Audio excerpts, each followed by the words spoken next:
É uma honra tê-los aqui e reiniciarmos essa programação Luz no Campus, né, que a gente tinha parado há alguns tempos com essa programação, né, e agora nós estamos retomando esse ano. Convidamos novamente o professor Iraê, né, para reassumir a coordenação de toda essa programação, e esperamos que nesse ano, né, a gente já tenha vários eventos. Hoje nós temos a honra de receber a Cristina, que daqui a pouco ela vai fazer a apresentação dela para vocês. E então esse ano esperamos que estamos com a programação completa e esperando a casa cheia, que vocês gostem hoje. Avisem seus amigos, avisem os parentes, os filhos, que também estamos abertos aí para recebê-los, tá bem? Então eu gostaria de trazer aqui o professor Iraê, para ele dar início então a essa nova programação de Luz do Campus. Obrigado.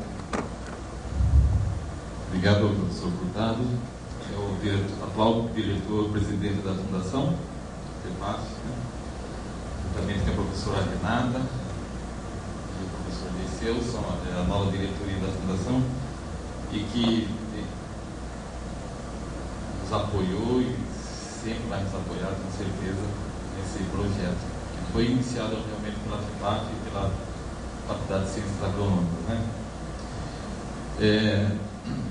Então, como o professor Furtado comentou, a gente está reativando esse projeto, né? E hoje, especialmente, a gente traz a professora Cristina Rodrigues Franciscato.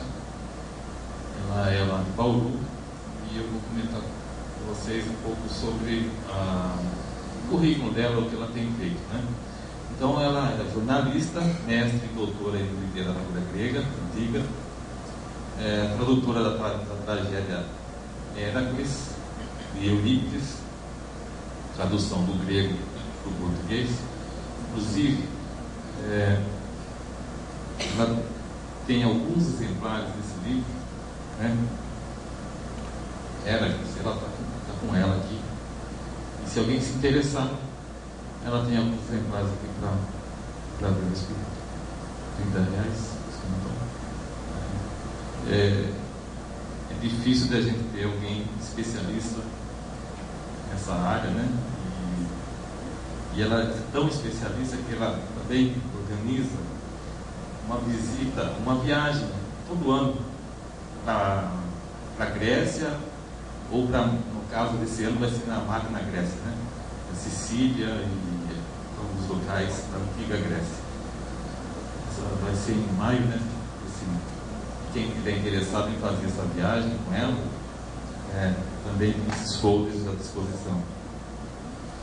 Só continuando no currículo dela, que é extenso, ela é consultora do livro, a coautora do livro Estudos sobre o Teatro Antigo, né? Membro pesquisadora do grupo Estudos sobre o Teatro Antigo da USP e do CNPq, é membro também da Sociedade Brasileira de Estudos Clássicos. Então realiza essas viagens anualmente, tá? Ela vai falar hoje sobre Afrodite, né? Uma deusa grega. Então eu agradeço a presença de todos vocês e passo a palavra então para a professora Cristina. Eu quero agradecer muito ao professor Iraê, que muito insistiu, né, Iraê, para me trazer aqui. Por falta de agenda, eu acho que atrasei essa vinda 1 ano, né? 2 anos. Mas eu estou muito feliz de estar com vocês aqui. Eu espero que a gente tenha um bom encontro. E eu até gostaria de sugerir para vocês, não necessariamente, mas para que vocês chegassem mais perto de mim. Eu não vou fazer prova, eu não vou fazer pergunta, mas se vocês preferirem ficar longe também, não tem problema. Mas se puderem chegar mais perto, fica mais intimista, ok? Bom, hoje eu pretendo falar de uma deusa que eu acho que todos conhecem, ou como Afrodite mesmo, ou com o sentimento que essa deusa provoca. Tem alguém aqui que nunca se apaixonou? Se tiver alguém aqui que nunca se apaixonou, levanta a mão. Não. Então, eu quero crer que Afrodite é, de algum modo, em alguma medida, conhecida por todos vocês. E é dessa deusa que eu pretendo falar, e sobretudo contextualizando essa deusa dentro do panteão dos chamados deuses olímpicos. E antes de começar a falar sobre ela, então eu pretendo dar uma ideia para vocês do que são esses deuses, de onde que saem esses mitos, o que é mitologia grega, e mais do que tudo isso, qual seria a importância de hoje, né, em pleno século XXI, por que que esses mitos ainda têm o poder de nos mobilizar, de nos encantar, e por que parece sempre gostoso ouvir algum mito, né? Qual é a atualidade desses mitos? Que parecem histórias perdidas lá em Ilha Tempore, né? Mas eles têm essa capacidade de nos mobilizar. E essa capacidade vem do fato de que os mitos trazem temas arquetípicos, temas que de algum modo nos dizem respeito ainda hoje. Tá? Bom, quando a gente fala em mitologia grega, ou quando a gente compra um livro, Mitologia Grega, em 3 volumes, por exemplo, do professor Junito de Souza Brandão, ou qualquer outro compêndio, o que é isso? De onde surgiram essa coletânea de histórias? De onde vem o mito? O que é o mito? Mito, em grego, o vocábulo mito, a palavra mito, significa literalmente palavra, assim como logos. E quando a literatura surge na Grécia Antiga, século VIII, com o gênero épico, com Homero, a Ilíada e a Odisseia, esses 2 vocábulos, mitos e logos, são usados para o termo palavra de forma indiferenciada. Só que com o passar do tempo, eles vão se especificando. E logos vai ficar atrelado a uma palavra racional, enquanto mitos vai ser aquela palavra que se refere a essas narrativas que se perdem nas brumas do tempo. Tá? Só que hoje, quando a gente compra um livro, um compêndio de mitologia grega, quais são as fontes desse autor para escrever esse livro? As fontes do mito estão na literatura grega. Tá? E a literatura grega surge na Grécia, no primeiro momento, com o gênero épico, no século VIII a.C. E como eu já disse, eu acho que vocês conhecem esses poemas, a Ilíada e a Odisseia, do suposto Homero. Aí nós temos, por exemplo, Hesíodo, Teogonia e os Trabalhos e os Dias. E depois desse gênero épico, aí virão outros gêneros sucessivamente. A lírica coral ou lírica monódica, Píndaro, Safo, Alceu e vários autores. E o século V antes de Cristo vê nascer um gênero muito importante, que é o teatro grego. E dentro do teatro grego nós temos 2 possibilidades: o gênero trágico, as tragédias, né, com Ésquilo, Sófocles e Eurípides, e o gênero cômico, a comédia, sobretudo, de Aristófanes. Tá? Então, basicamente, essas são as nossas fontes mais antigas do mito. Também encontramos narrativas míticas na antiguidade, na obra dos historiadores, por exemplo, Heródoto, que eu acho que vocês já ouviram falar, o pai da história. E as narrativas das histórias de Heródoto, elas contêm muitos mitos, ou mesmo na filosofia, tá? Desde os pré-socráticos até Sócrates, que nada escreveu, mas o seu pensamento foi registrado por seu discípulo mais genial, que foi Platão, Aristóteles e outros. Então, essa visão de mundo mítica permeava toda a literatura antiga. E quando eu chamo de visão de mundo mítica, porque realmente é uma visão distinta da nossa. Hoje, quando a gente olha para o mundo e interage com ele, a gente faz isso, sobretudo, através da razão. Um pensamento mítico, ele nasce, ele se estrutura via intuição, sentimentos. Então, é uma outra abordagem, é uma outra aproximação e visão da realidade. E dentro desse pensamento mítico, existem os chamados deuses gregos. O que são esses deuses? Eu tenho certeza que a maioria de vocês devem conhecer muitos deles. A própria Afrodite, eu acho que é bem conhecida. Mas nós temos Apolo, Dioniso, Zeus, Hera, Hermes, Ares, Ártemis, etc, etc. O que são esses deuses que para nós pertencem à esfera do mito? Para o grego antigo, esses deuses eram a sua religião, a religião olímpica. Tá? Então, nesse mundo, dentro dessa visão de mundo mítica, o mundo é totalmente povoado de forças transcendentes e divinas e que condicionam a nossa vida de humanos imortais. Então, de um lado, os deuses imortais, do outro, nós, humanos imortais. E entre um gênero e outro, há um abismo. E esse abismo é dado justamente pela imortalidade dos primeiros e a nossa mortalidade. Então, dentro dessa visão, existe a ideia de que esse mundo esse mundo divino é regido por leis. E essas leis devem ser respeitadas para que o humano imortal não ultrapasse os limites que lhe são próprios. E isso está muito claro, isso perpassa toda a literatura grega, essa ideia da existência de um limite próprio dos humanos, justamente por serem humanos imortais. Quando um humano ultrapassa esse limite, ele incorre numa palavrinha que em grego se diz hybris. Hybris pode ser traduzida como desmedida, descomedimento. E aí é o que no mito se chama do acontecimento da punição divina como forma de restituição dos limites transgredidos, ok?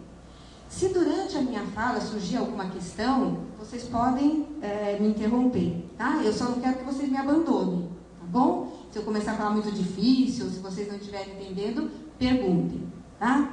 Bom, então, dentro desse panteão de deuses, cada uma das divindades, ela tem um leque de prerrogativas, um âmbito de poder.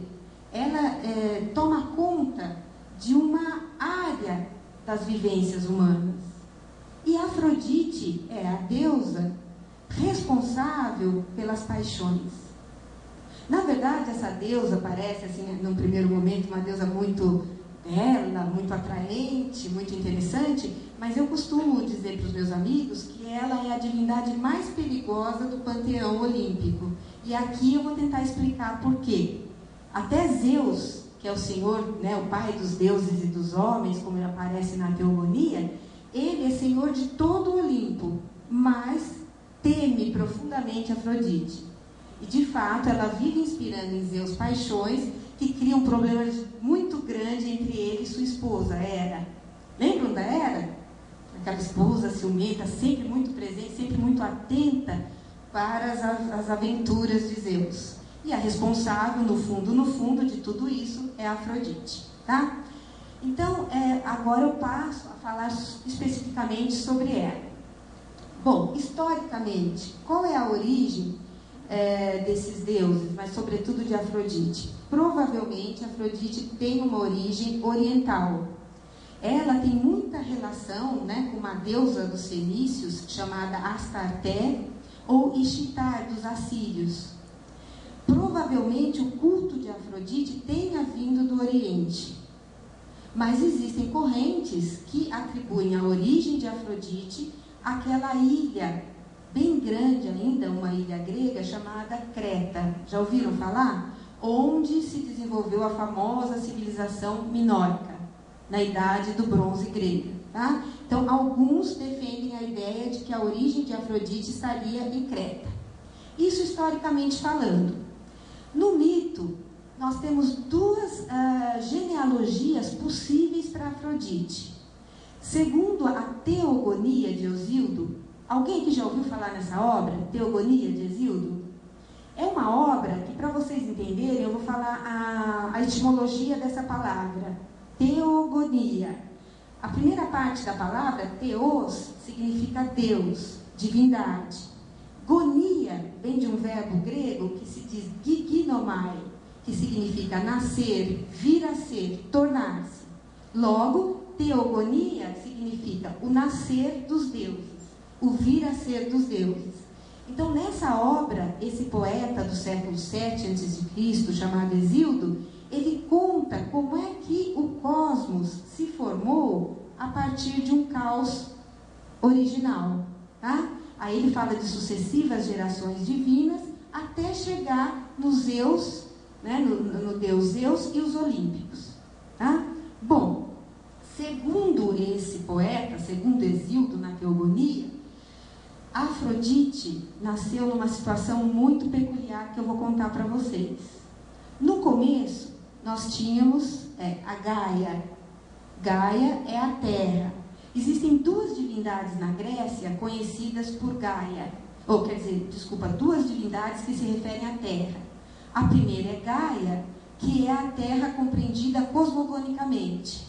E a segunda é Deméter, que seria a deusa da terra cultivada. Tá?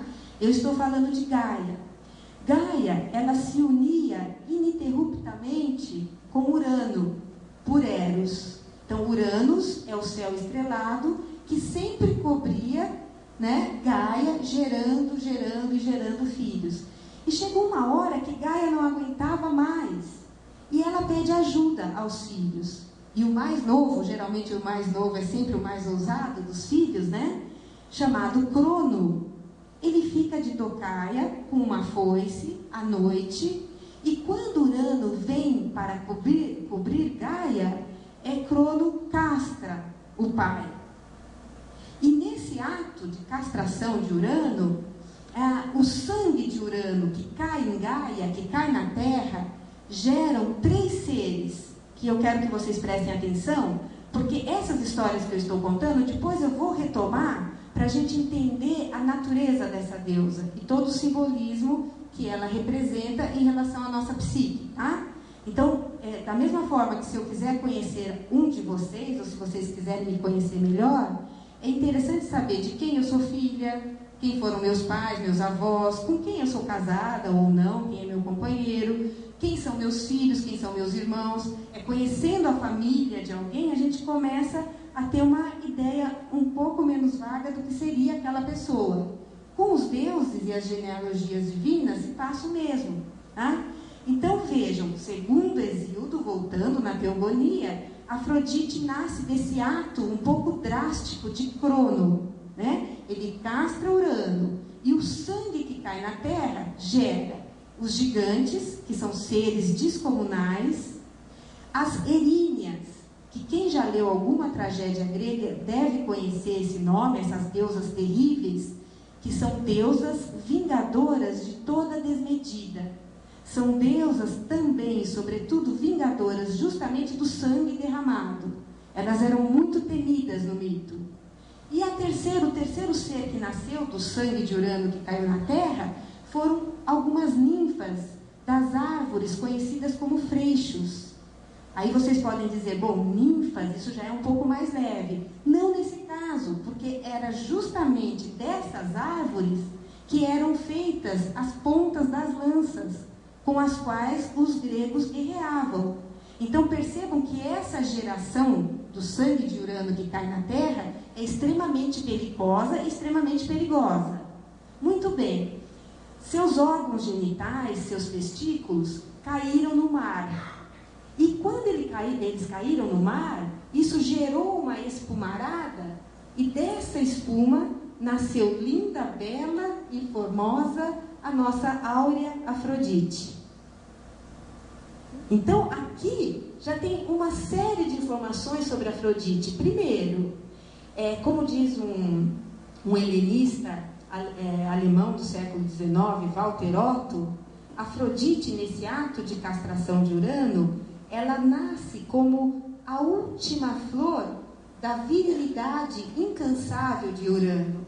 Então, ela vai trazer em si prerrogativas desse fato, concordam? Por outro lado, Afrodite nasce de uma ação dolosa.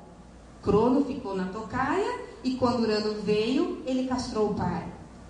Vai daí também o que há de astúcia, o que existe de dolos, as possibilidades de engano que existe nas relações amorosas, ou não? Ou tudo são flores? Bom, Mais um detalhe, Afrodite cai e é gerada, né, na verdade, no mar. E o mar, para quem tem algum contato com a psicologia, águas profundas são também símbolo possível para o inconsciente. Então, quer dizer, essa deusa, essa força divina, também tem lá a sua gênese naquela parte de nós mesmos pouco conhecida que é o inconsciente. Então, tudo isso vai compondo a natureza da paixão. Concordam? Alguma questão até aqui? Bom, essa é a versão de Hesíodo. Outra é a versão de Homero. Tanto na Ilíada quanto na Odisseia, Afrodite já aparece como filha de Zeus, que é o deus supremo do Olimpo, e de uma deusa que também leva a origem de Afrodite para a questão aquática, porque Dione, nessa versão de Homero, a mãe de Afrodite, é uma das filhas de Oceano e Tétis, portanto uma divindade também marinha. Ok? Bom, e Afrodite, ela é deusa do amor, da paixão. Depois a gente vai entender melhor que amor, que paixão é essa. Porque em grego antigo existiam 3 palavras possíveis para amor: Eros, Agape e Filia. E nós estamos falando de Afrodite, nós estamos falando de Eros. Tanto que no mito tem uma divindade que aparece como filho de Afrodite, que é Eros. Tá? Bom, só que Afrodite também vocês conhecem, ela é a deusa da beleza. Lembram disso? Como que Afrodite se tornou deusa da beleza? E aqui eu vou contar para vocês um episódio que dá origem à primeira obra literária da Grécia Antiga, que é a Ilíada, no século VIII, escrita possivelmente por Homero, porque hoje em dia se tem dúvida, inclusive, se Homero existiu. E se ele existiu, muito dificilmente ele teria escrito a Ilíada e a Odisseia, porque os 2 poemas têm estilos muito diferentes. Tá? Mas é o seguinte, deixa eu perguntar uma coisa para vocês. Alguém já leu a Ilíada aqui? Todos. Tá. Alguém assistiu a Troia com Brad Pitt? Melhorou. Então, eu vou contar para vocês um episódio que foi o episódio que deu origem a essa famosa guerra de Troia, que é o tema da Ilíada. Tá? Esse episódio não está na própria Ilíada, porque quando a obra Ilíada começa, já estamos no 10º ano da Guerra de Troia. E a Ilíada vai contar, na verdade, um episódio dessa guerra, que é a Ida de Aquiles, que é uma outra história. Mas o que originou a Guerra de Troia? Esse é o episódio que eu vou contar e que tem relação com o momento em que Afrodite passa a ser também, além de deusa do amor, a deusa da beleza. Muito bem. Em Nilo Tempore, né, um mortal conseguiu se casar com uma deusa.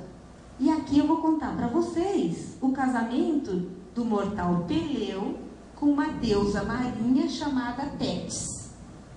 Esse casamento foi muito celebrado e ele contou com as bênçãos dos deuses olímpicos. E todos os deuses foram convidados para essa festa, exceto uma deusa que não era muito bem vista pelos olímpicos. Essa deusa se chamava Eris. Eris, em grego, quer dizer discórdia. Então eles não acharam de bom tom convidar para um casamento tão festivo, tão celebrado, a deusa da discórdia. Aí essa deusa, ficou claro, né? Eu não sei Botucatu, não sei se é como Bauru, mas a gente ainda é interior, né? Embora estejamos crescendo muito, mas ainda somos interior. E aí quando tem uma festa muito famosa na cidade, aquelas festas que todo mundo comenta, a gente fica meio triste se não é convidado, não é? Então imagine a deusa Eris não sendo convidada. Ela resolve dar um jeito. Estavam lá todos os deuses reunidos e ela manda para o meio da festa uma maçã inteira de ouro com um bilhetinho básico dizendo assim: há mais dela. Quando essa maçã chega no Olimpo, imediatamente 3 deusas muito modestas, eu imagino, se levantam como merecedoras da maçã. E quem eram elas? Coisa complicada. Era a esposa de Zeus, Palas Atena, a filha predileta de Zeus. Ela era a queridinha de Zeus. Hoje a gente conhece Palas Atena como deusa da sabedoria, porque isso simplifica um pouco. Na verdade, essa deusa, que é também uma deusa guerreira, ela é a deusa do saber fazer com eficiência aquilo que deve ser feito a cada momento, inclusive ações bélicas quando for o caso, tá? Então isso é meio romantizado, Palas Atena como deusa da sabedoria. Pois bem, ela também se levantou, e a terceira foi Afrodite, a deusa das paixões, que Zeus temia. Bom, gente, num caso desse, o esperado era que Zeus, como chefe dessa turma toda, decidisse a quem era devida o pomo da discórdia. Vocês já ouviram esse ditado? Ah, isso é o pomo da discórdia? A origem está nessa história, tá? Só que Zeus, que não é bobo nem nada, ele chama Hermes. Hermes vocês devem conhecer também, é o mensageiro dos deuses, e diz a ele: olha, lá na região da Troade, onde ficava Troia, tem lá um pastor, e eu quero que você pegue as 3 deusas, o pomo, e se direcione para bem longe de mim, lá, né, para a região de Troia, e esse pastor que resolva qual das 3 deusas merece o pomo. Inteligente Zeus, né? Muito bem. Quem é esse pastor? Eu vou ter que fazer uma parte para vocês entenderem. Esse pastor é Paris ou Alexandre. Ele, na verdade, é um falso pastor. Até então, ele pensava ser um pastor, mas ele era um filho renegado da casa real de Troia. Ele era filho de Príamo e Écuba. O problema é que quando Écuba estava grávida de Alexandre Paris, ela tem um pesadelo. Ela sonha que ela está dando à luz a uma bola de fogo, e que essa bola de fogo toma conta de Troia e destrói a cidade. E aí não existia psicólogo na época, mas existiam os videntes. Ela chama os videntes de plantão e eles dizem: se essa criança crescer, ela será a destruição de Troia. Quando isso acontecia no mundo antigo, foi exatamente o que aconteceu com Édipo também. Acho que Édipo vocês conhecem, né? Da tragédia de Sófocles, o Édipo rei, super paparicado por Freud, o tal do complexo de Édipo e tal, né? Com Édipo aconteceu a mesma coisa. Tinha uma profecia que estava condenando a criança. E quando isso acontecia, como que eles agiam? Eles pegavam aquela criança e expunham. O que significa isso? Abandonavam a criança no monte mais próximo à sua própria sorte. E qual seria essa sorte? Com quase certeza absoluta, ela seria devorada por algum animal feroz ou morreria de fome. Não vai ser o caso nem de Paris nem de Édipo. Eles serão recolhidos. E no caso de Paris, ele vai ser recolhido por um pastor que vai criá-lo, educá-lo como se fosse seu filho. E é esse pastor que está lá, imaginem a cena bucólica, no alto do Monte Ida, com as suas ovelhinhas, tudo naquela monotonia, né, própria da vida de um pastor, quando ele vê se aproximando a seguinte cena: Hermes, com o pomo da discórdia, e 3 deusas, Hera, Afrodite e Palas Atena. E eu costumo comentar com meus alunos, que essa história de Lope começou nessa época. Porque é arquetípica também. Porque cada uma das deusas vai dizer a Paris o que elas vão oferecer a ele, caso ele as escolha como a deusa da beleza, portanto merecedora do pomo, da discórdia. Bom, começamos por Hera. Hera chega para Paris e diz assim: veja bem, Paris, você sabe com quem você está falando?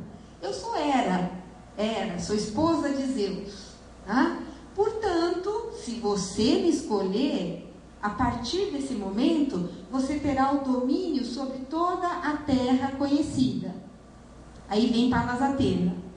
Bom, com quem você está falando? Eu sou a filha dileta de Zeus, sou uma deusa guerreira. E se você me escolher, a partir desse momento, qualquer disputa na qual você se envolver, das menores às maiores, qualquer guerra, você vencerá. E aí, gente, vejam o estilo da deusa sobre a qual estamos falando hoje. Chega Afrodite, extremamente pragmática. Ela usava, vou usar umas palavras um pouco mais refinadas agora, porque eu não posso falar que ela usava um vestido preso por um alfinete. Não pegaria bem na relação a uma deusa. Então ela usava um peplo preso por uma fíbula. Ok? Aí ela chega bem na frente do Paris, com muita desenvoltura, solta a fíbula e deixa cair o peplo. Aí ela olha para o Paris e diz assim, mais ou menos assim: gostou, né? Caso você me escolha, você terá o amor da mortal mais bela que existe, quase tão bela quanto eu. Adivinha, eu pergunto sobretudo aos homens aqui presentes, qual foi a escolha de Paris? Pois é, Afrodite. E a partir desse momento, a deusa, que era a deusa do amor, passa a ser também a deusa da beleza. Problema: a mortal mais bela que existia era Helena, né? E Helena era casada com quem? Com o rei de Esparta, Menelau. Bom, vocês já aprenderam ou relembraram o ditado: isso é o pomo da discórdia. Já sabem do que se trata. Vocês já ouviram, se forem muito novinhos aqui, não, mas vocês já ouviram assim a expressão, isso é muito espartano? Já ouviram isso? O que significa isso é muito espartano? Isso é muito austero, né? Isso é bem comedido. Então imaginem Helena, olhem a situação de Helena, depois eu posso fazer um julgamento de Helena aqui para ver quem vai condenar Helena, quem vai absolver Helena. Mas imagine a situação da Helena, a mulher mais bela da Grécia. Primeiro, quando essa menina ficou na idade de se casar, todos os príncipes available da época se candidataram a serem o marido de Helena. E aí, tem um personagem que é muito conhecido no mito grego, que é Odisseu ou Ulisses. Ele é conhecido justamente por sua astúcia. Ele diz ao pai de Helena, a Tíndaro, né, que fizesse um torneio, né, entre todos os pretendentes e que deixasse que Helena escolhesse. Só que antes, ele deveria fazer com que todos os pretendentes se comprometessem a apoiar a escolha da jovem. E mais, casar com uma mulher belíssima é quase sinônimo de problema. E quando esse problema surgisse, todos deveriam ser solidários ao marido escolhido. E Helena, a mais bela das mulheres, na minha modesta opinião, escolheu mal. Porque ela escolheu Menelau. E por que eu estou dizendo que ela escolheu mal?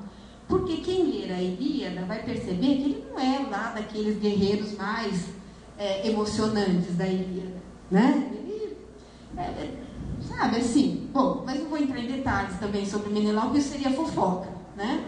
Não estou aqui para fazer fofoca olímpica. Então, voltando, o fato é que ela escolhe Menelau e vai morar em Esparta. Agora, vocês imaginem a vida dessa mulher tão austera. O palácio lá de Esparta tinha umas cortininhas, não tinha aquelas cortinas. As joias que usavam Helena deviam ser umas joinhas, não deviam ser da Gaster, né? Devia ser de alguma outra joalheria da época.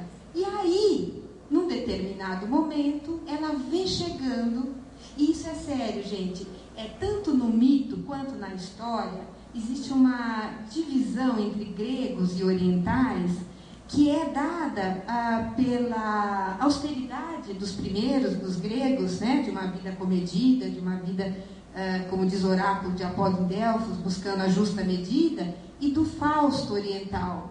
Então isso acontece na história, a gente vê nas narrativas de Heródoto, de episódios da guerra contra os persas, como a gente vê no mito também. O Oriente, no imaginário grego, está sempre associado ao Fausto, à riqueza, a muito ouro. Tanto que o epíteto, quer dizer, o adjetivo que sempre acompanha Troia na obra épica, é a cidade rica em ouro. Tá? Então imaginem só a situação de Helena, que vê Paris chegando. E um detalhe também para que vocês entendam do que eu estou falando. No mito, quando se diz que um determinado herói ou heroína é protegido de uma determinada divindade, isso significa que ele é partícipe do âmbito daquela divindade. Então, por exemplo, Odisseu. Odisseu é o herói queridíssimo da deusa Palas Atena. O que isso significa? Que no plano humano e mortal, Odisseu ostenta aquela astúcia, aquele saber fazer com eficiência, que é próprio da deusa que o protege. Entenderam?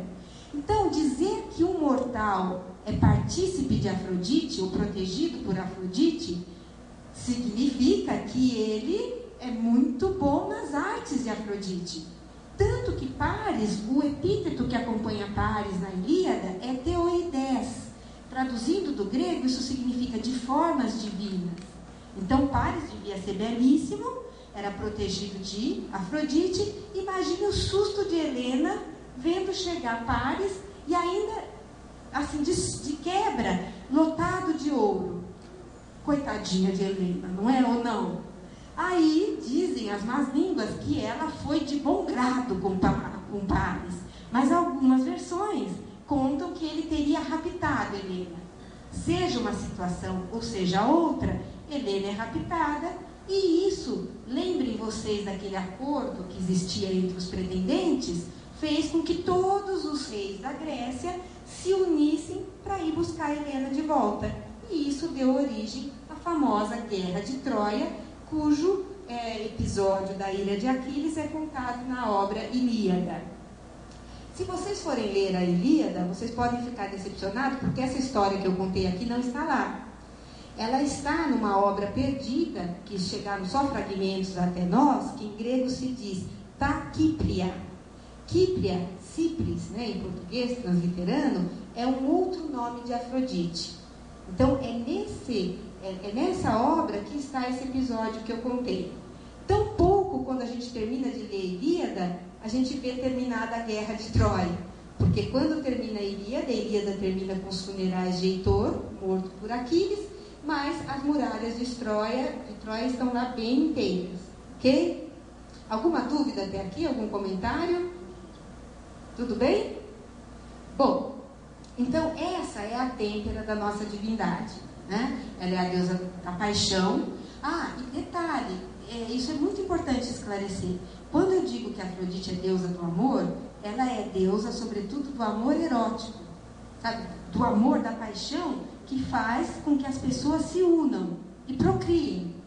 Essa é a ideia.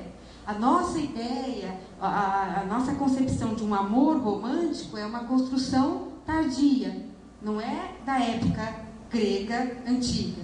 Tá? Afrodite, a sua principal função, e eu vou falar agora palavras textuais do hino homérico a Afrodite, é atear fogo nas entranhas, levando as pessoas a se unirem. Então, sabe aquela coisa de quando você vê alguém se apaixona imediatamente e não pode resistir? Afrodite.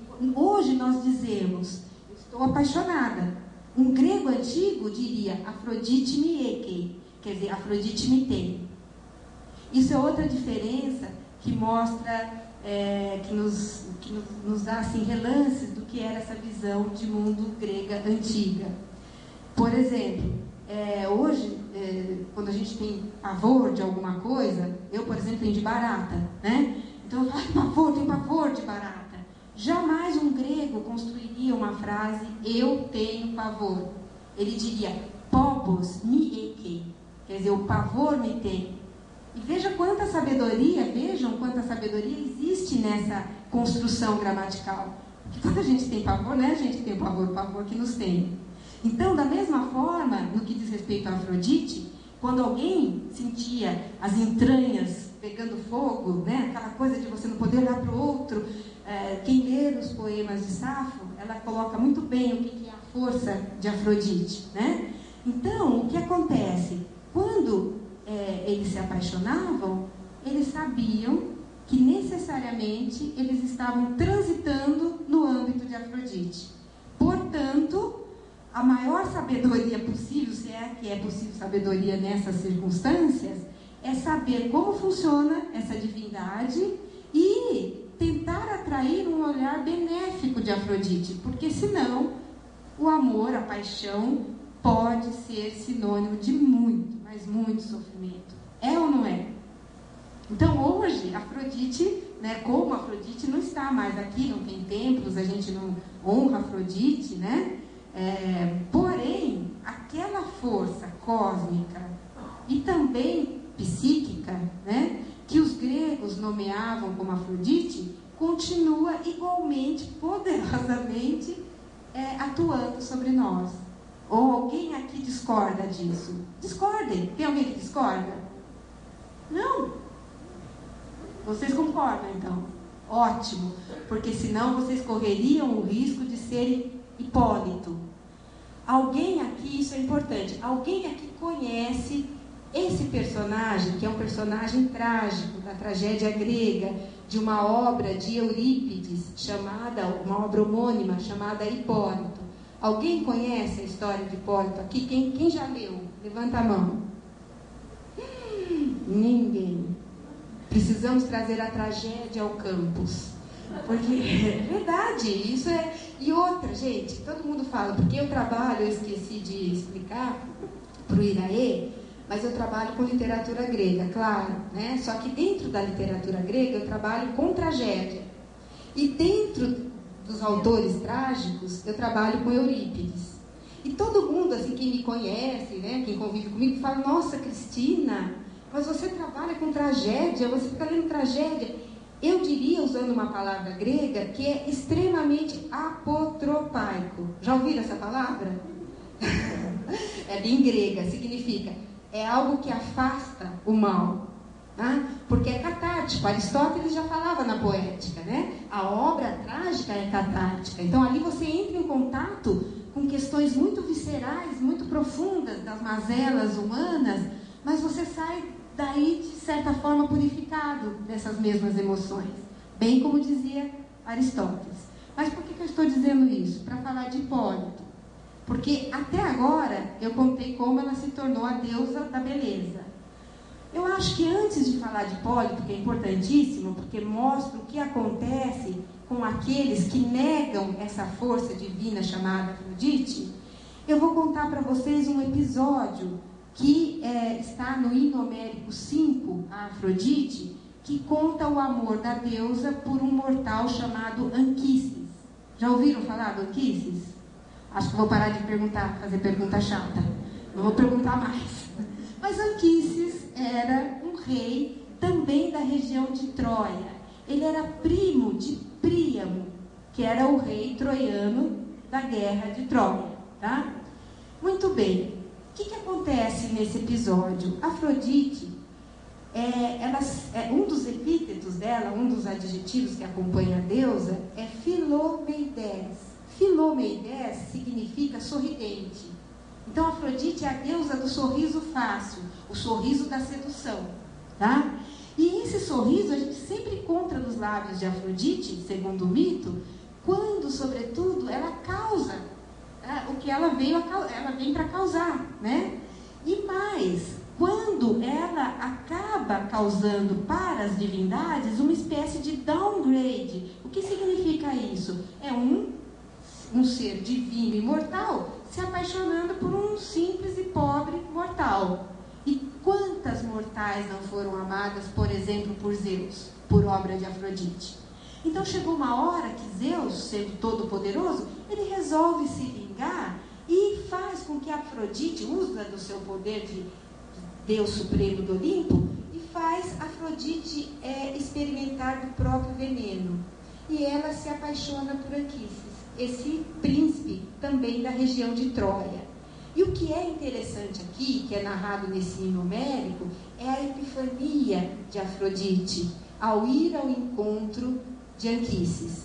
Ela se disfarça imortal, claro, porque um mortal não resiste à visão nua e crua de uma divindade. Nós não temos suporte para resistir à aparição sem disfarce de uma divindade. Então os deuses tomam várias formas para se presentificarem entre os humanos. E uma delas é a própria forma humana. Então, Afrodite toma a forma humana de uma princesa, e quando ela de fato encontra Anquises, ela conta toda uma história, porque ele, quando a vê, ele fica muito assustado, porque a beleza dela era muito resplandecente. Então ele se assusta, e ela tem que convencê-lo que não, que ela é uma simples mortal, para poder se unir a ele em amor, né? Mas o que eu quero contar para vocês é a epifania. Como que o hino homérico narra essa cena? Diz que Afrodite, né, quando ela saiu da ilha de Chipre, onde ela estava, e começou a se direcionar para Troia, por onde ela passava, isso é textual que eu vou dizer, lobos cinzentos de olhares ferozes, leões, ursos e panteras a acompanhavam e iam acasalando no caminho. Então vejam que interessante a associação da deusa com esses animais ferozes, numa alusão, né, à força imperativa, instintiva que essa deusa representa. Tem gente, por acaso, que sonha aqui que está sendo perseguido por leão, por pantera, por urso, por animais ferozes? É uma dica de que pode ser Afrodite na forma de instinto, tentando contrabalançar alguma coisa, alguma posição da consciência muito radical contra Afrodite. Mas isso é outra história, tá? Então, essa epifania de Afrodite com Anquises, quando ela chega também, o hino nos narra que ela está vestida de vermelho, vermelho escarlate, e que isso torna ela irresistível, e que aí eles se deitam num leito de peles de ursos, enfim. No outro dia, quando ambos acordam, e a deusa acorda primeiro, ela diz a Anquises: sou uma deusa. E ele fica apavorado, porque ele sabe que é muito complicado para o mortal se relacionar com um ente divino. Mas ela diz a ele: olha, e eu vou te dar um filho, estou grávida e teremos Enéas. Enéas é um personagem importante, sobretudo na literatura latina, porque é o personagem principal da Eneida de Virgílio, tá? E ela diz o seguinte: se você não contar para ninguém que estivemos juntos essa noite, nada de ruim vai te acontecer. Sabe? Você vai poder terminar seus dias abençoado pelos deuses. Porém, você não pode contar nada para ninguém. Conhecendo a psique masculina, o que vocês me dizem? Ele contou que transou com uma deusa ou não? Contou. Claro, óbvio. O que adianta, né, se ele ter estado com Afrodite e ninguém saber? Um dia, bebendo um pouco a mais de vinho, né, ele começa a contar: olha, sabe com quem eu estive? Eu estive com Afrodite. Zeus manda um raio para fulminá-lo. Afrodite interpõe entre ele e o raio a sua cinta. Não me deixem esquecer de falar nessa cinta, que é muito importante. Inclusive para as mulheres aqui presentes, torçam para que um dia Afrodite empreste para vocês, nem que seja por 10 minutos apenas, a sua cinta. Mas tudo bem, ela interpôs essa cinta, e aí o raio já chegou mais enfraquecido, e Anquises sobreviveu. Porém, devo contar para vocês que nunca mais ele foi o mesmo. E Afrodite se desinteressou. Entendeu? Isso que dá homem falar demais, né? Bom, sobre a cinta de Afrodite. Isso é um episódio que é contado... Gente, tudo bem? Vocês estão me acompanhando? Já estão cansados ou posso contar mais um pouco? Tá. Então é o seguinte. O que acontece?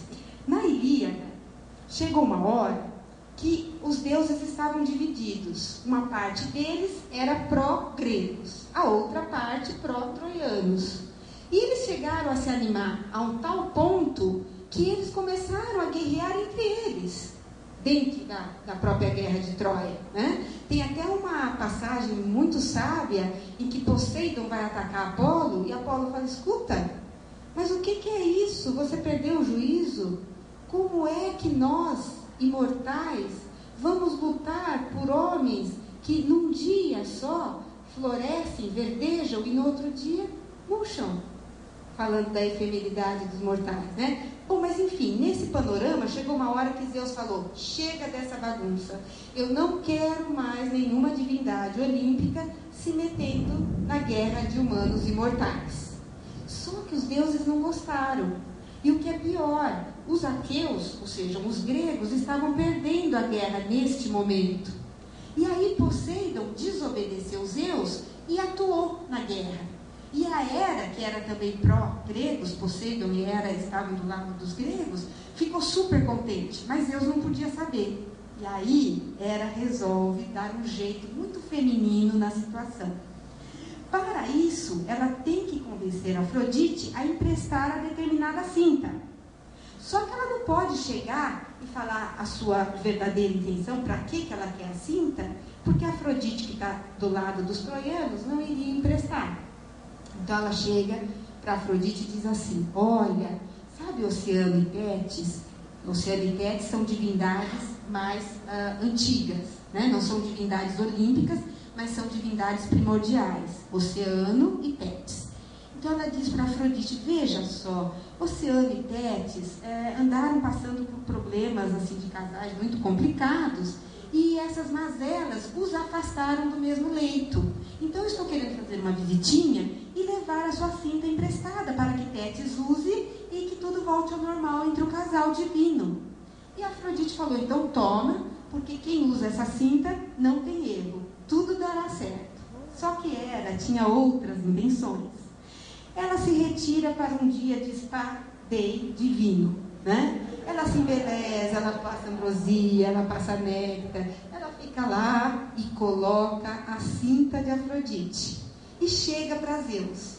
Agora, gente, por favor, vejam, desculpa os homens presentes, mas vejam a sensibilidade masculina. Sabe o que Zeus fala na hora que vê ela assim, irresistível, porque ela estava usando a cinta de Afrodite?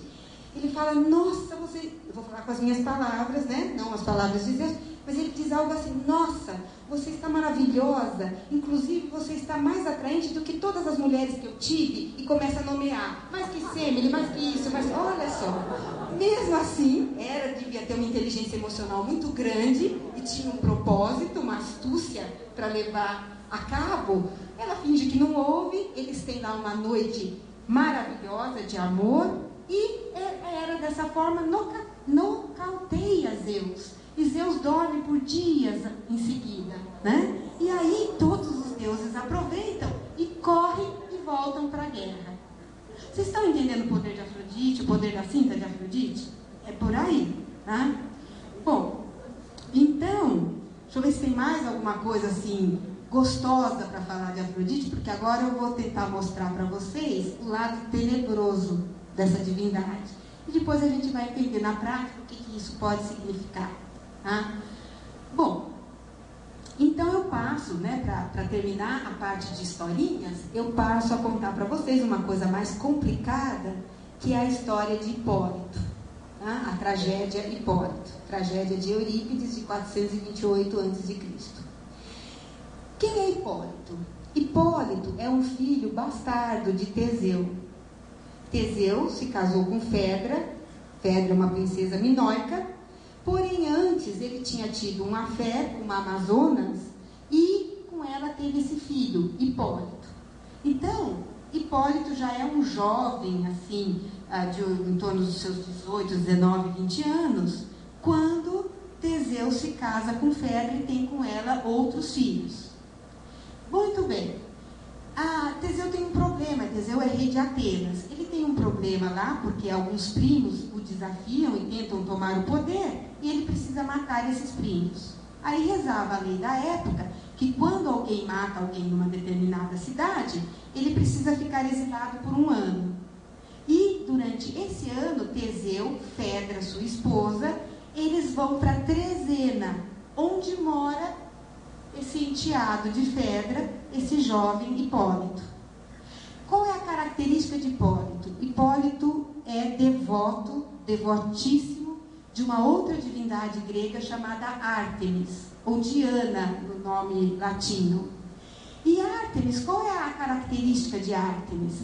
Ártemis é uma das únicas 3 deusas que não cederam ao poder de Afrodite. Ou seja, existiam 3 deusas virgens no panteão olímpico: Palas Atena, Réstia e Ártemis. E Apolo, como seguidor de Ártemis, também era virgem, era casto, era dedicado à caça, como a deusa que ele seguia, e se julgou, portanto, no direito de desdenhar Afrodite. Ele se sentia tão próximo de Ártemis que ele se sentiu no direito de ignorar, de menosprezar a deusa. E essa tragédia vai mostrar o que acontece, né, com alguém que desconsidera, que subjuga, que não dá ouvidos nem espaço na sua vida para Afrodite, deusa do amor. A tragédia é super bem construída, mostra toda a arrogância de Hipólito com relação a Afrodite. Porém, logo no prólogo, o prólogo é a primeira parte da tragédia, a própria deusa Afrodite fala esse prólogo, e ela já diz ao que veio. Ela diz que Hipólito verá pela última vez a luz do sol, que ele não passará daquele dia, porque ela, Afrodite, era honrada por deuses e por mortais, exceto por Hipólito, e ele conheceria o peso de sua ira. Bom, conclusão. Segundo o mito, quando um mortal despreza uma determinada divindade, no caso eu estou falando de Afrodite, mas poderia ser qualquer outra, é comum que aconteça um desequilíbrio, uma postura completamente fora de tom nesse mortal em relação ao âmbito dessa divindade negada. Nessa tragédia acontece uma coisa mais interessante ainda, porque Afrodite, para se vingar de Hipólito, gera em Fedra, a madrasta de Hipólito, uma paixão insuportável, uma paixão incontrolável pelo jovem. E Teseu não está em casa nesse momento. Teseu havia saído de Trezena para consultar o oráculo de Apolo em Delfos. Por que não sabemos, Eurípides não fala. E aí Fedra está apaixonadíssima. Só que como que essa paixão cai em Fedra? Ela não come, ela não se banha, ela está literalmente definhando. E a ama de Fedra, no intuito de querer salvá-la, começa a investigar, mas afinal de contas, qual é o problema da rainha? E a peça é construída de tal forma que chega um momento que Fedra não resiste mais conter aquele segredo e conta para a ama que ela está apaixonada por Hipólito. E a ama estima mal e resolve conversar com o menino, que é casto, a toda a prova, sobre a paixão de Fedra. E Fedra está ouvindo, a ama não sabia. Ela ouve atrás da porta a conversa dos dois. E Hipólito aproveita a deixa e não só acaba com Afrodite no seu monólogo, né? Quer dizer, era para ser um diálogo com a ama, mas ele se empolga de tanta fúria que ele acaba não só com Fedra, como com toda a raça feminina. Então, quem precisar de munição para falar mal das mulheres, eu indico esse texto, porque os adjetivos que Hipólito usa para nós mulheres é assim uma pérola de misoginia, tá? Bom, conclusão. Aí Fedra fala: puxa, agora eu não tenho outra saída, exceto o suicídio. Ela se mata, porém se enforca. A morte típica de uma mulher na tragédia é por enforcamento. Só que antes de se matar, ela escreve uma carta para Teseu, dizendo que ela estava se matando porque Hipólito tentara violentá-la. Olha só. Teseu chega, encontra a esposa morta, já é uma tragédia. Aí ele diz: olha, parece que existe algo em sua mão. Quando ele abre a mão de Fedra e lê a carta, ele, sem pensar 2 vezes, sem procurar a veracidade ou não da acusação de Fedra, ele amaldiçoa Hipólito. E por uma história que não vem ao caso, porque senão eu teria que me alongar muito, ele tem um voto de Poseidon, ele já gastou 2, porque ele recebeu a dádiva de ter 3 votos a ser cumpridos. Quer dizer, 3 pedidos que ele fizesse, o deus Poseidon realizaria. Ele já havia gasto 2 e agora ele acabou de gastar o 3º para amaldiçoar o filho. Então ele pede para Poseidon que o filho não viva mais. E, assim, pelo sim, pelo não, sabendo, não tendo certeza se Poseidon o atenderia, ele exila o filho de Trezena. Muito bem. Hipólito, quando está saindo de Trezena, pela orla marítima, e o mensageiro que depois vem para contar isso que eu vou contar para vocês, ele ouve barulhos, rugidos, assim, horripilantes, vindo do mar. E aí o mar, o mensageiro narra, começa a inchar, começa a crescer, produz uma onda tipo um tsunami, que derrama sobre a praia um monstro na forma de um touro. E esse touro começa a perseguir o carro puxado por Hipólito e desespera os cavalos de Hipólito. Só que Hipólito era extremamente bom na arte de conduzir cavalos. Ele fazia isso era o essencial da vida dele, né? Domesticar cavalos. Olha o simbolismo que tem aqui, que eu já retomo já. Mesmo assim, Hipólito se perde, ele cai da quadriga, ele é arrastado pelos cavalos, quase por um fiozinho de vida, ele é recolhido e levado na presença paterna. E aí aparece, essa tragédia é muito interessante, porque ela começa com uma aparição divina, que é Afrodite, que fala o prólogo, e ela termina no Êxodo com uma outra aparição divina. Aí a própria Ártemis vem para explicar o ocorrido, né? E Hipólito acaba perdoando o pai, morre nos braços dele. Mas olha quanto simbolismo existe aqui. Veja bem, touro, né? O que é o touro? Como que é a morte? Como que é a punição desse jovem? O que significa? Qual o simbolismo que envolve o touro? O touro tem como símbolo as forças irrefreáveis da fecundação. Tanto que é o animal que está associado aos deuses na época, a partir do Neolítico, mas sobretudo na Idade do Bronze, os grandes deuses celestes têm como, quando toma a forma animal, é a forma do touro. Porque mostra, né, como Urano, mostra essa força irrefreável da fecundação. Tá? Então vejam, esse touro sai das águas profundas do mar. Então vamos imaginar o jovem Hipólito. Ele nega Afrodite absolutamente. Ele acha, por desconhecer o que qualquer grego mediano saberia, que não basta honrar uma divindade, mas todas as divindades devem ser honradas nos seus respectivos âmbitos. Ele nega e desdenha essa força, esse poder que representa Afrodite. Tá? Então, quer dizer, a sexualidade de Hipólito, né? a paixão de Hipólito, ela está absolutamente soterrada. Aí vem o símbolo do inconsciente, as águas profundas, que começam a inchar e jogam esse touro. Toda essa sexualidade reprimida joga, né? Sai da força abismal do oceano e vai perseguir Hipólito. E aí ele, que domestica muito bem os cavalos, que também são símbolos de instintos sexuais, né? Quando a gente vê qualquer dicionário de simbologia, um dos primeiros significados para cavalo simbólico é esse, deles representarem essas forças. Então, que até então Hipólito mantinha sob total controle, agora ele perde o controle. E ele vai ser dilacerado, ele vai ser esquartejado por essas forças que ele negou e reprimiu. Triste, né? Está vendo tão bem as outras histórias, né? Mas por que eu conto ela aqui? Para mostrar, afinal de contas, do que nós estamos falando quando a gente fala de Afrodite, né? Afrodite não é à toa que quando uma pessoa se apaixona, quando estamos apaixonados, não parece que ganhamos muito em vida? Dá uma vontade de fazer tantas coisas, parece que há um acréscimo em qualidade, ou pelo menos em força de vida.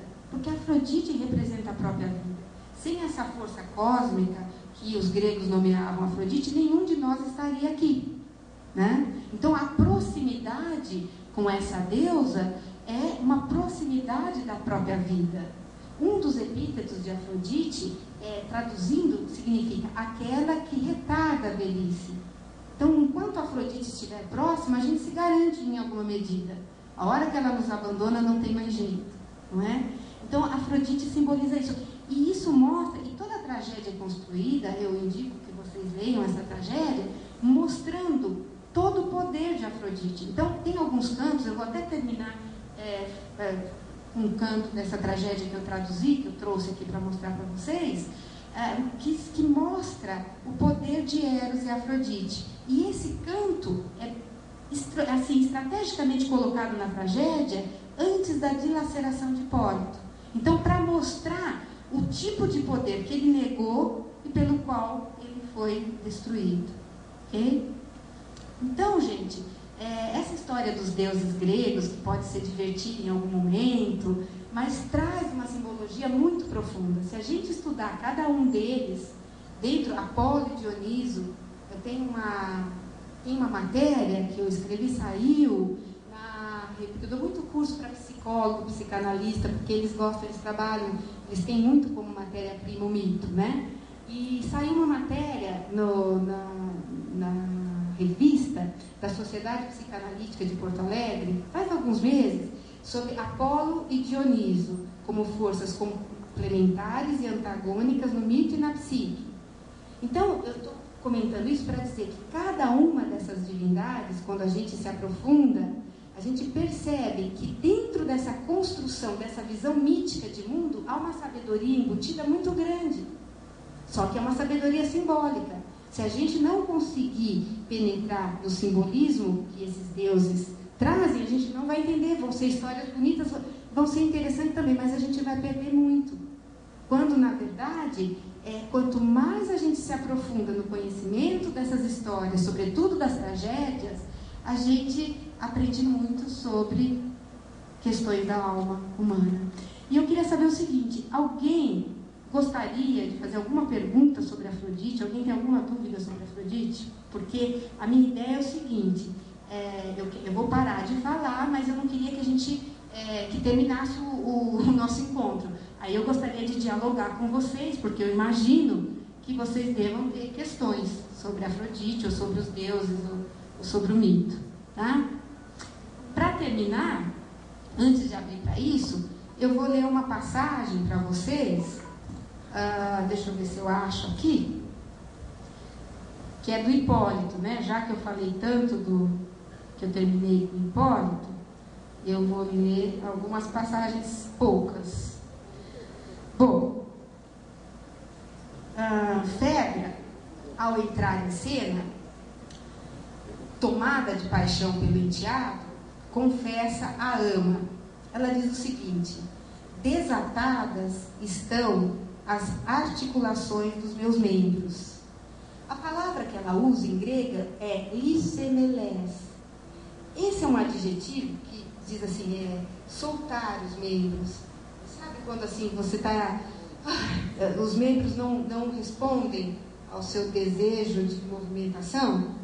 Isso é algo que aparece aqui em Hipólito, mas que é reiterado na literatura grega. Tem um poema de Safo que fala justamente isso. Eros, o desata-membros, o solta-membros. É um epíteto de Eros na poesia de Safo. Tá?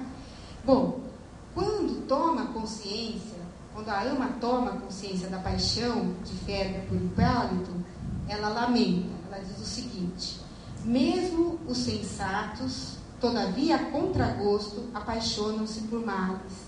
Cipris é um outro nome de Afrodite. Por quê? Porque o principal local de culto de Afrodite na antiguidade era a ilha de Chipre. Então, por isso que muitas vezes a gente encontra referência a Afrodite com o epíteto de Cipris, tá? Então diz a ama: Cipris não é, pois, uma deusa, mas, se possível, algo muito maior que uma deusa. Aniquilou esta mulher a mim e ao palácio. E mais tarde declara ela a Fedra: Cipris é irresistível ao fluir com veemência. Vai com doçura a quem a ela se entrega, mas quando encontra alguém superior e orgulhoso, tendo-lhe agarrado, notarialmente o maltrata. Então, tudo isso é a força de Afrodite. Mas aqui tem um poema para Eros, que o coro, porque a tragédia é assim, a tragédia intercala episódios com cantos corais. Os cantos corais geralmente são comentários sobre os episódios que acabaram de acontecer. Então, num dos cantos corais, há essa poesia para Eros. Eros, que sobre os olhos... Espera um pouquinho. Que sobre os olhos gotejas o desejo. E aqui é uma outra ideia muito grega, que o amor, a paixão, acontece pelo olhar. Então, Eros nos atinge através do olhar. Você deseja aquilo que olha, né? Então, Eros, que gotejas o desejo, introduzindo doce deleite na alma daqueles contra os quais milita. Que nunca surjas para mim com desgraça, nem venhas desmedido, pois nem o raio do fogo, nem dos astros é superior ao de Afrodite, que das mãos arroja Eros, o filho de Zeus. E por último, tem um hino, né, os versos 1268 e 1282, que já está bem no final da tragédia, que é aquele canto coral que precede Hipólito, a entrada de Hipólito dilacerado, né, na cena. O coro canta o seguinte: Tu, Cipres, o âmago inflexível de deuses imortais comandas, e contigo, envolvendo-os com alada rapidez, o de multicintilantes asas, é Eros, né? Ele voa sobre a terra e o sonoro salso mar, o alígero ao esplendente Eros, ele que fascina ao arrojar-se em desvairado coração. A natureza das crias dos animais monteses e dos pélagos, tudo quanto a terra nutre e o ardente sol contempla, e os homens todos, com honra soberana, tu, Cipres, sozinha governas. Então, quer dizer, esse é o poder celebrado, né, que o coro celebra em Afrodite. E é esse poder que Hipólito nega e por ele é destruído. Ok? Por hora, muito obrigada.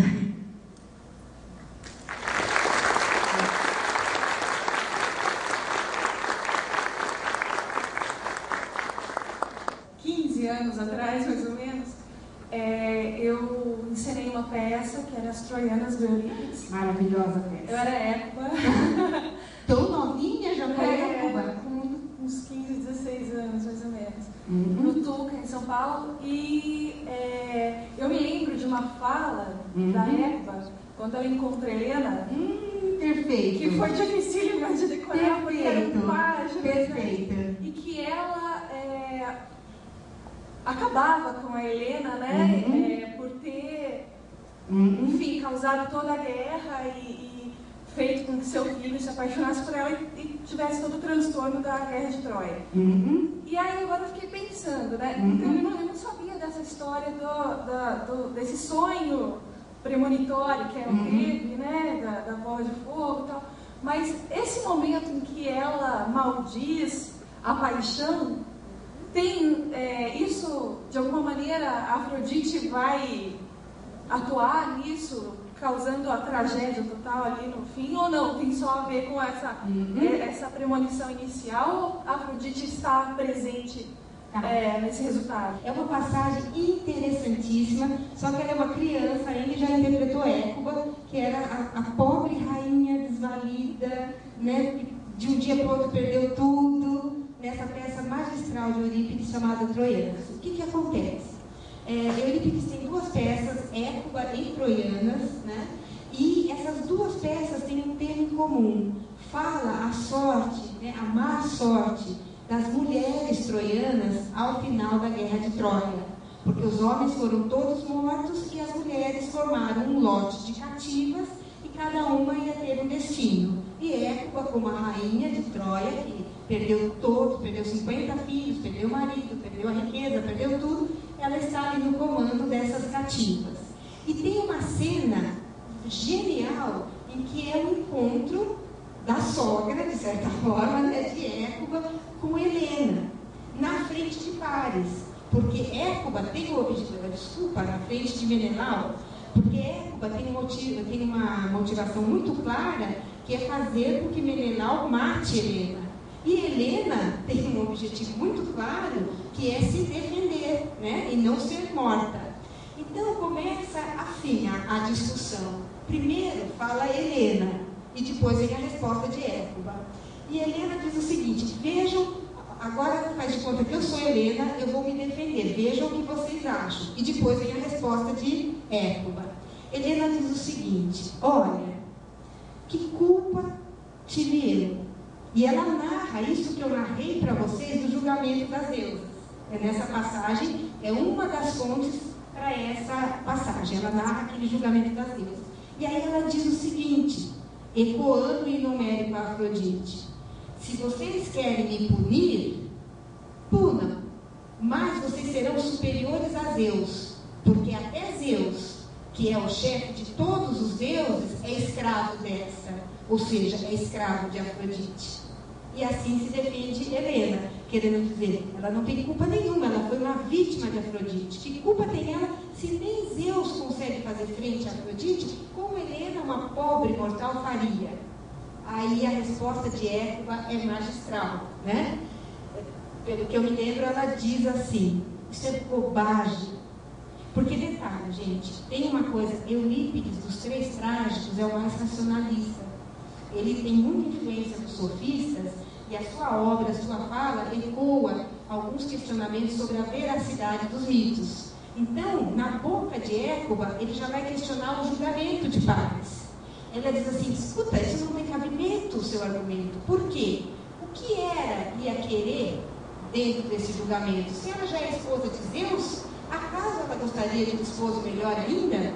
Ou de um amante acima de Zeus?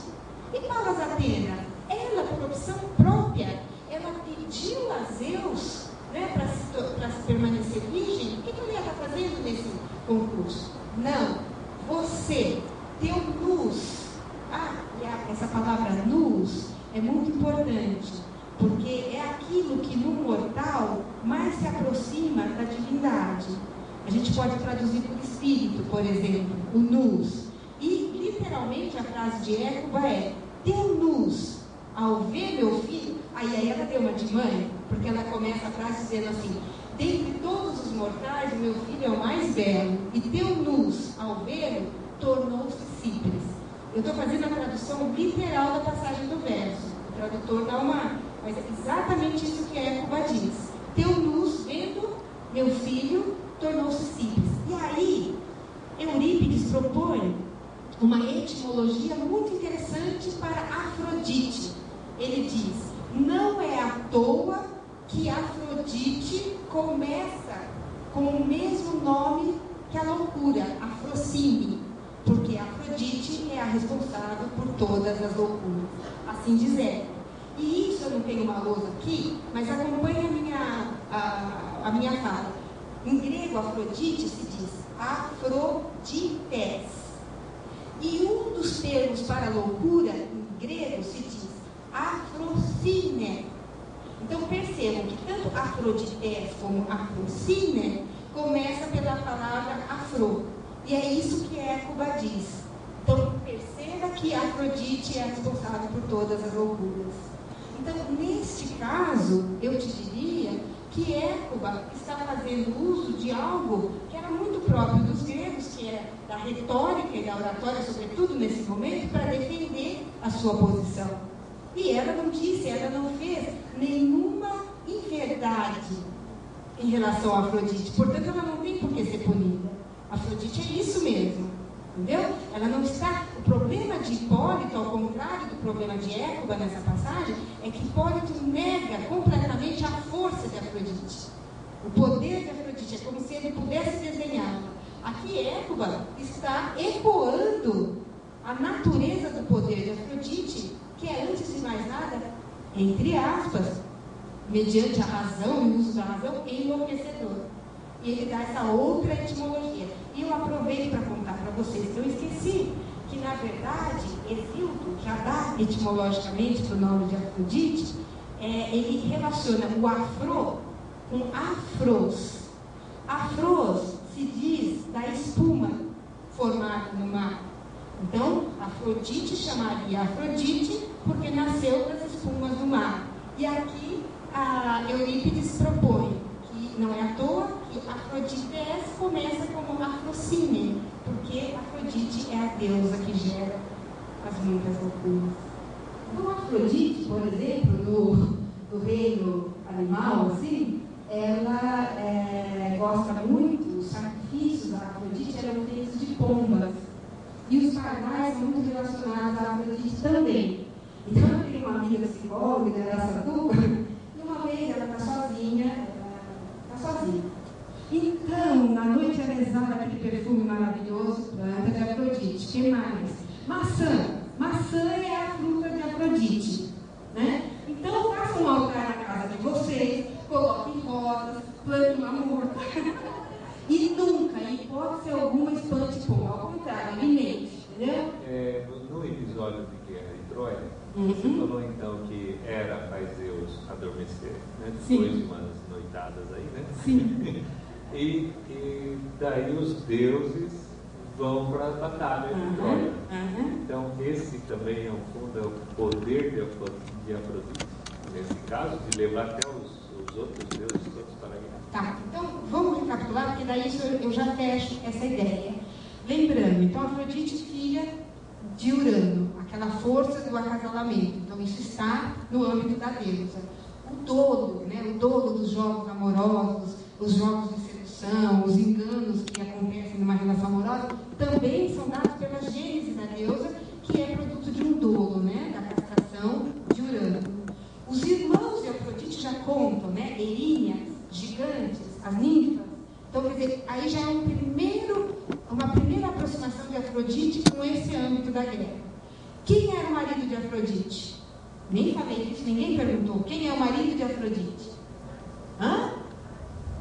Não, Ares é o amante. Aí que vem a questão. Quem é o marido? Coitado do marido.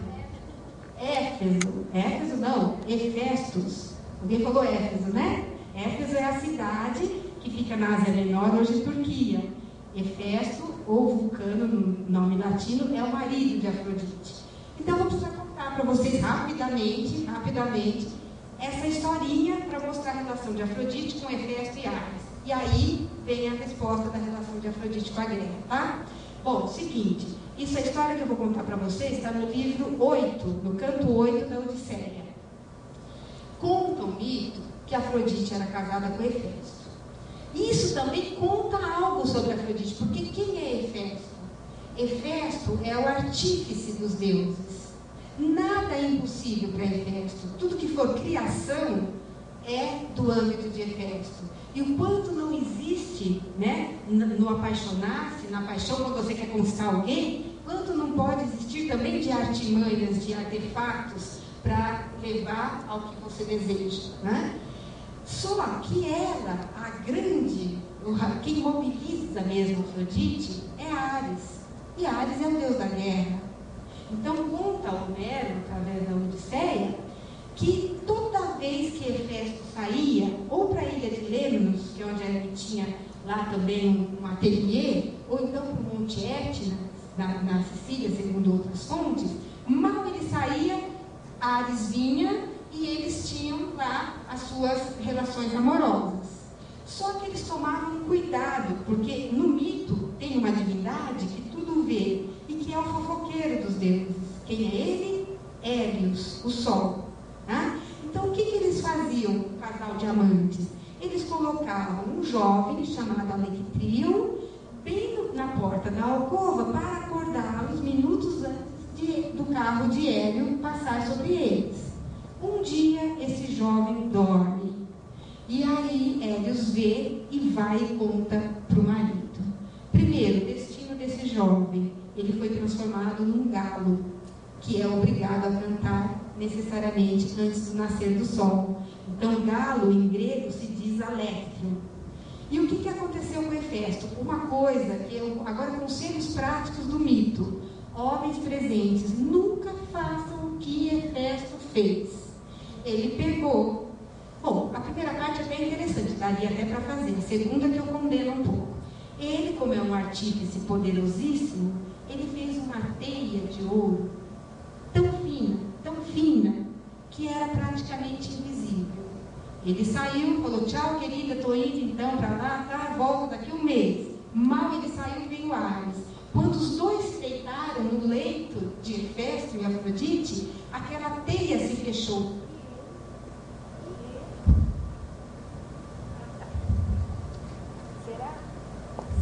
isso um sinal dos deuses, que eu estou sendo muito impiedosa, falando com muita, né, assim, sem a piedade necessária, estou me referindo aos deuses, tomarei mais cuidado, então. Bom, mas conclusão, isso é fato, todo mundo sabe, que aí a teia se fechou sobre os amantes. E aí que Hefesto cometeu um equívoco, na minha modesta opinião. Ele chamou todos os deuses do Olimpo para ver o que acontecia, a traição que ele sofria. E aí sabe o que Homero nos conta nesse canto 8 da Odisseia? Que os gregos, os deuses, só foram os homens. As mulheres não aceitaram o convite para ver isso, né? Aí, o que os deuses fizeram? Caíram numa gargalhada cósmica, né? E passado um tempo, aí Afrodite sai correndo e vai para Chipre. Ares sai correndo e vai para Trácia, que é o local próprio de Ares. E aí o que acontece? Passa um tempo, volta tudo como era antes. Eles continuam casados pela eternidade e ela continua amante de Eros pela eternidade. Então, roupa suja se lava em casa, moral da história. Não tinha que pôr todos os deuses para saber do fato. O que então Afrodite, qual é a relação simbólica de Afrodite com a guerra? Primeiro, acontece uma coisa muito estranha. Em Corinto, em Acro-Corinto, Afrodite lá era cultuada como uma deusa bélica. Embora também em Acro-Corinto existia um templo cheio de prostitutas sagradas que trabalhavam em função de Afrodite. Então essas duas situações são registradas historicamente em Acro-Corinto, na cidade de Corinto. Então a gente se pergunta qual é a relação. O que parece é que o pathos literalmente, né, da paixão, aquilo que ateia fogo nas vísceras, né, num apaixonamento, é de têmpera semelhante ao pathos que é mobilizado na guerra. Não é à toa que é estranhíssimo, eu nem ia comentar isso com vocês, porque isso já é coisa um pouco mais aprofundada, mas existem vários epítetos de Afrodite que a relacionam não só com a guerra, mas com a morte. Aqui vieram os túmulos, sabe? Coisas dessa natureza. Então, o que eu diria? Aí, gente, vem o que Heráclito chamava da harmonia dos contratos, né? Essa mesma pulsão, para usar um termo psicanalítico, né? Do Thanatos e Eros, né? São muito, parecem, no primeiro momento, forças opostas. Portanto, na prática, elas se revelam forças complementares, como dois lados de uma mesma moeda. E talvez é isso que no mito é expresso por ser amante de Afrodite, justamente Ares, o deus da guerra. Essa origem oriental, tanto de Afrodite quanto de Dioniso. Não, mas sabe, não é só de Afrodite e Dioniso, não. Por Dioniso há muitas há controvérsias. Não só porque tem Dioniso e Dioniso Zagreu, não só por isso. Mas porque, olha que coisa estranha. Dioniso seria um tema para outra conversa nossa, porque é um tema riquíssimo e inesgotável, né? Falar das bacantes, por exemplo, mas tudo bem. Olha que caso interessante que eu vou te colocar. No período micênico, minoico, ou seja, na idade do bronze em terras gregas, isso pega de 3.200 a 1.100, 1.200 antes de Cristo, tinha uma escrita chamada, primeiro linear A e depois, veio depois da linear A, chamada linear B. E essa escrita chegou até nós porque ela era uma escrita palaciana, dos controles lá dos palácios micênicos minoicos, e ela fazia a contabilidade lá do palácio. E isso era escrito em placas de argila. Esses palácios, na queda da época do bronze, eles incendiaram, eles sofreram incêndios, e essa argila foi conservada. E depois os arqueólogos desenterraram isso. Muito bem, olha que coisa interessante. Apolo, né, que é um deus quase símbolo da Grécia e do helenismo, né? A justa medida, o nada em demasia, o conhece-te a ti mesmo, a harmonia, tudo no seu lugar. E Dioniso é o oposto disso. Com Dioniso nada está no seu lugar. Dioniso é o estrangeiro, porém o estrangeiro que vem de dentro, como diria Fernando. Por quê? Olha que interessante. Então, Apolo, que é tipicamente considerado um deus grego, não se encontra o seu nome nessas tabuinhas da época micênica.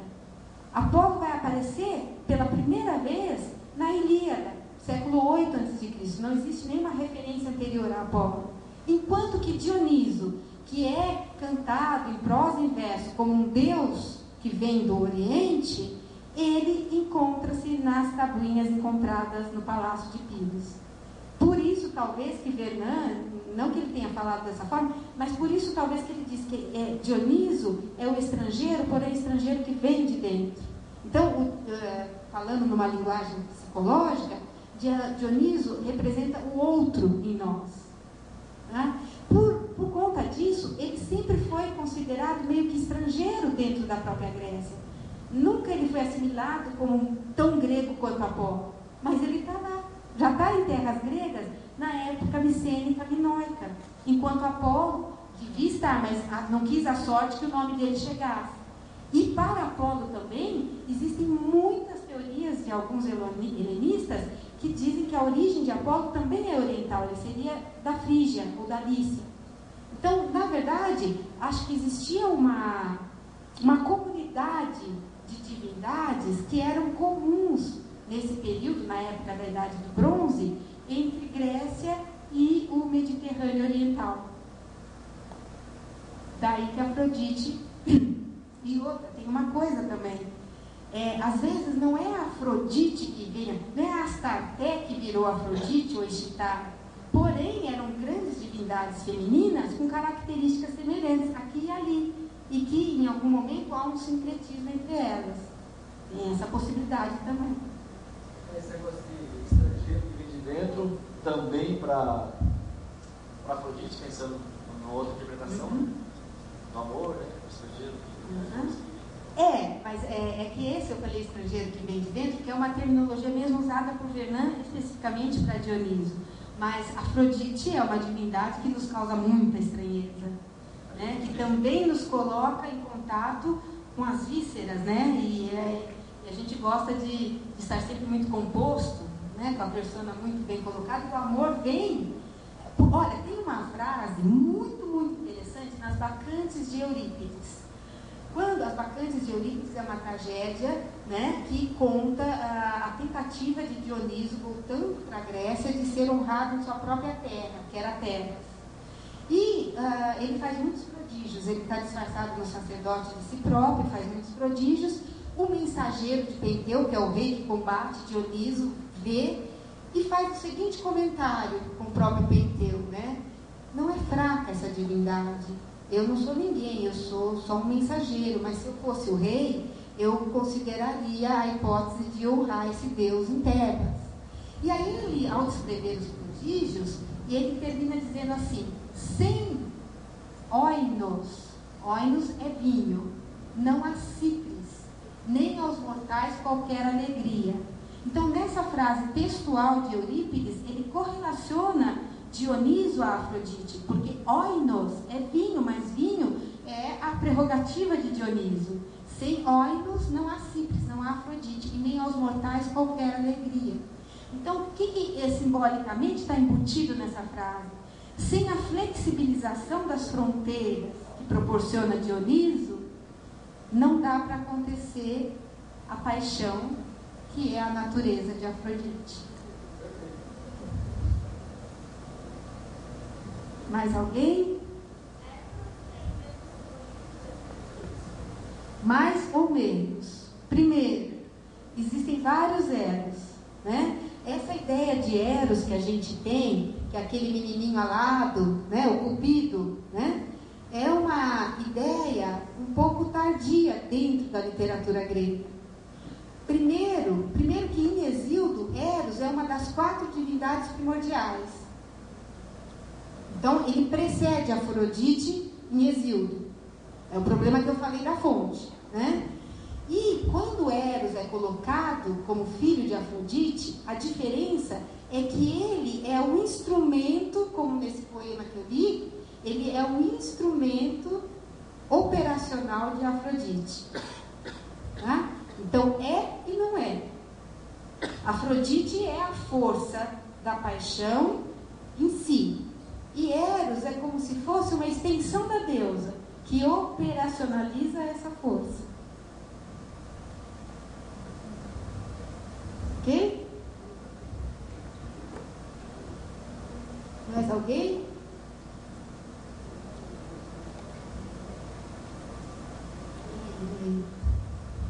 Bom, gente, então, se vocês estão satisfeitos com relação a Afrodite, eu desejo...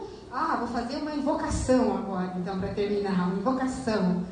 Então, eu invoco a Afrodite para que ela tenha um olhar muito generoso a todos vocês que ficaram até agora aqui, na plena quarta-feira, viu? Que a Afrodite seja muito favorável a todos vocês, mas não a provoque, não a negue e não espantem pomba, ok? Obrigada, viu?